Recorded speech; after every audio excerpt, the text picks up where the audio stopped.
teman-teman sipil semua, saya Lian, dan kali ini kita akan membahas hal yang menurut saya itu penting dalam waktu 3 menit. Oke. Teman, keluarga, dan pasangan. Kita setuju bahwa ketiga hal ini sudah ada sejak kita lahir. Kemudian, ketiga hal ini dapat memberikan dampak negatif maupun positif, tetapi lebih banyak dampak negatifnya.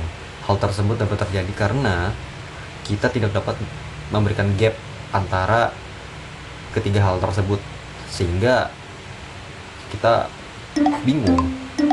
Maka dari itu, video ini akan membahas bagaimana kita memberikan gap antara ketiga hal tersebut.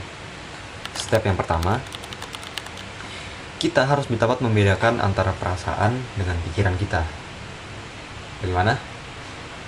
Jadi teori ini sudah dikemukakan oleh Murray Bowen, yaitu salah satu keluarga psikologi terkenal.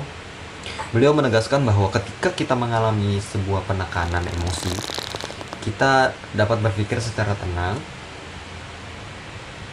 dan kita dapat berpikir secara rasional, objektif juga, sehingga kita dapat menjalani masalah-masalah tersebut dengan baik dan dapat terselesaikan dengan baik juga.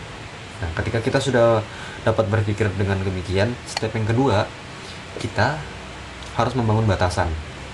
Batasan yang dimaksud adalah batasan sopan untuk orang lain terhadap diri kita. Terhadap mereka memperlakukan diri kita ini bagaimana gitu.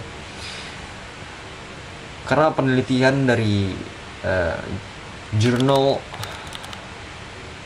Rotation Emotive and Cognitive Behavioral Therapy menunjukkan secara konsisten orang yang menerapkan batasan secara jelas menunjukkan stres yang lebih rendah. Contoh ketika kita menolak ajakan teman tanpa kita merasa diri kita ini bersalah gitu.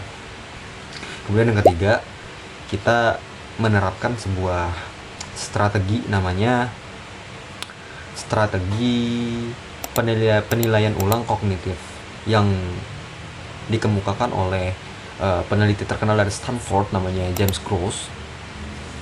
Jadi kita menggunakan logika kita untuk mengubah cara pandang kita terhadap suatu masalah. Oke. Nah, jadi ketiga hal ini sangat penting, guys. Ketiga hal ini sangat penting untuk membangun sebuah benteng logika kita untuk diri kita. Dan ini bukan untuk membuat diri kita menjadi sosok yang dingin atau kejam gitu, enggak, tapi sebaliknya, karena kita menghargai diri kita dan menyayangi diri kita sendiri, sehingga kita dapat berinteraksi dengan sehat dan tulus juga dengan masyarakat sekitar. Jadi mungkin itu saja yang dapat saya sampaikan. Semoga bermanfaat. Saya pamit undur diri. See ya.